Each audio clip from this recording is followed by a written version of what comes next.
My Christmas in New Zealand, 1989, Julie Dawson. 2 days before leaving Detroit for 6 weeks on the other side of the planet, we happened to be talking to our adventurous friend, Anne Hagen, who lived in Washington, D.C. What fun to discover she too was going to New Zealand at Christmas time.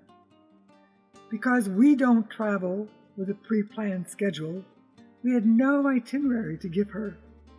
But she faxed us hers, which was plopped, unread, in our flight bag.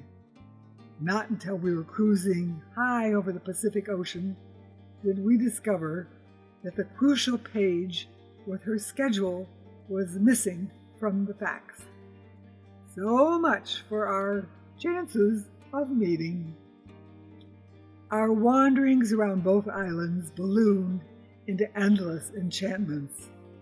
Friendly Kiwis, 4 million, welcoming us in their charming, immaculate B&Bs.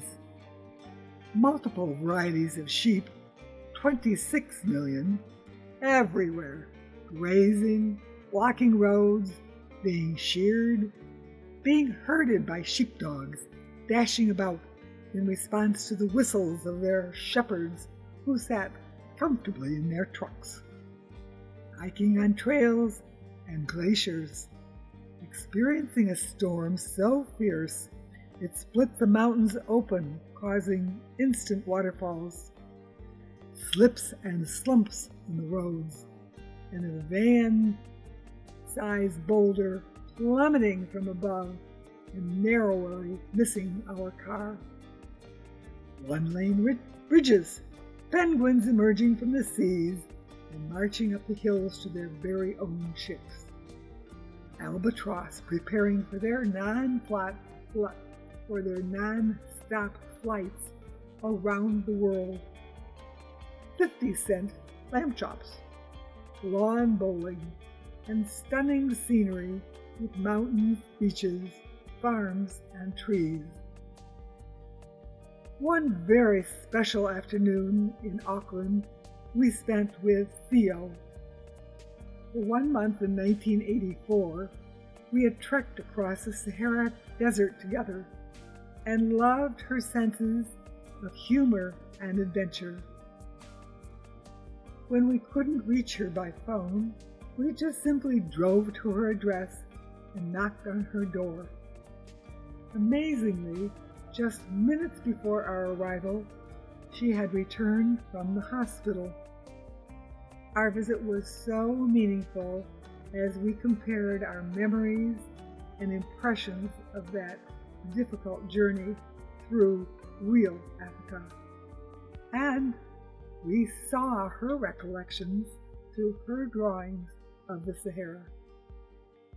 Sadly, we learned that shortly thereafter she died, giving us even more reasons to treasure our times with her.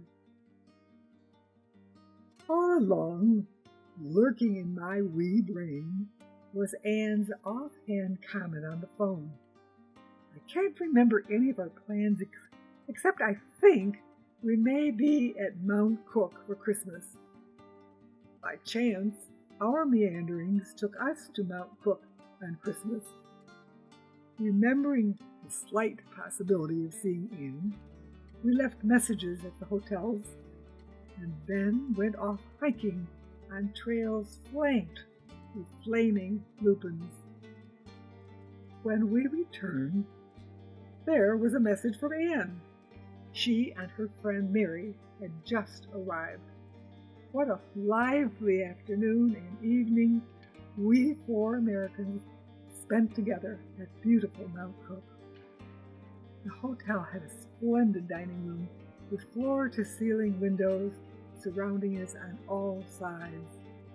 The spectacular views of majestic mountains disappeared as a furious wind and rainstorm in. Over a merry Christmas roast beef dinner, complete with poppers, we exchanged stories of our wanderings in New Zealand. Over dinner, we discovered something else, that Anne and Mary had abandoned their entire itinerary, except for one thing: Christmas at Mount Cook. Peace